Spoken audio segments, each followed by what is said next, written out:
शिव कहते हैं, नहीं दिखाई पड़ता हूँ पर पास तुम्हारी रहता हूँ।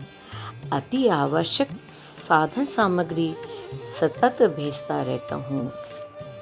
क्या आपको मालूम है कि हमारे दुखों का कारण क्या है और उन कारणों को दूर कर सच्चा सुख, अनंत सुख कैसे पाया जा सकता है? यह तो मुक्ति का द्वार महाकाल के श्री चरणों से ही गुजरता है।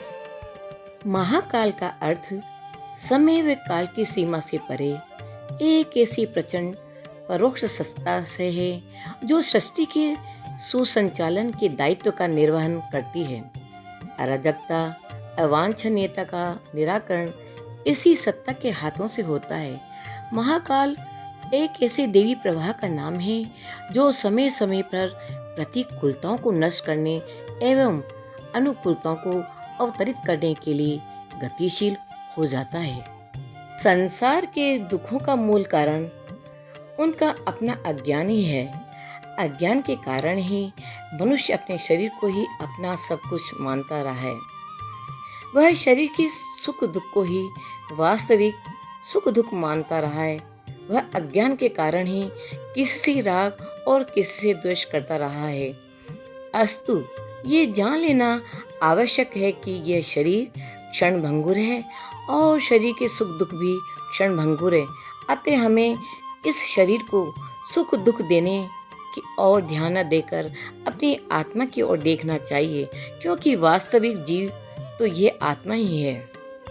वस्तुतः हम आत्मा ही हैं और जिस क्षण हम अपने को आत्मा और शरीर को एक मान लेंगे उसी क्षण हमारी जीवन दृष्टि बदल जाएगी और जीवन दृष्टि बदलते ही हम उसके अनुरूप आचरण करना प्रारंभ कर देंगे और फिर हमारे दुखों के कारण स्वयं ही दूर होते चले जाएंगे।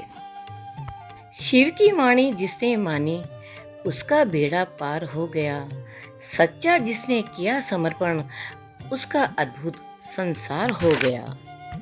किसी भी जीव को सुख व दुख देने वाला कोई अन्य जीव नहीं, अपितु पूर्व में किए हुए उसके स्वयं के अच्छे व बुरे कर्म ही उसके सुख और दुख के कारण हैं।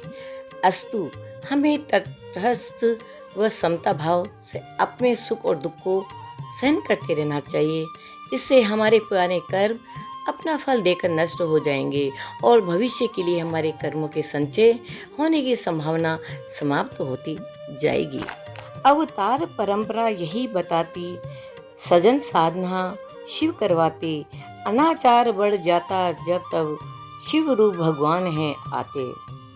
यदि हम फल की आशा किए बगैर ही सदैव शुभ कर्म अच्छे कर्म करें तो इससे कर्मों के संचय होने की संभावना समाप्त होती जाएगी और शनि शनि हमारे दुखों के कारण का अभाव होता जाएगा और शुभ कर्मों के परिणामस्वरूप हमें सुख की प्राप्ति होती जाएगी। यदि हम समता भाव से सदैव तब साधना करते रहें तो एक समय अवश्य ही ऐसा आएगा जब हमारे दुखों के कारण समस्त कर्मों का सर्वथा अभाव हो जाएगा। तपसी निर्लोभी ज्ञानी शिव बड़े भाग्य से मिलते हैं।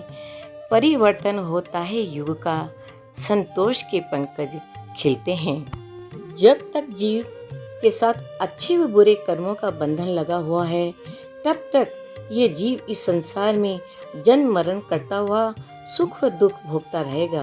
परंतु जब ये जीव अपने सत्पुरुषार्थ अर्थात सत्य, अहिंसा, अपरिग्रह, तप, त्याग, ध्यान, संयम आदि के द्वारा इन कर्मों के बंधन को छिन्न भिन्न कर देगा, तभी यह जीव मुक्ति व आनंद पाने का अधिकारी हो जाएगा।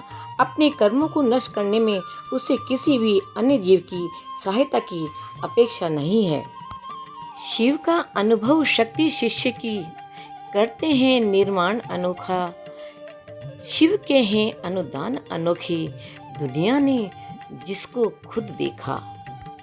यह उषा के मन के मोती आपको कैसे लगे कृपया लाइक करें, सब्सक्राइब करें और शेयर कीजिएगा।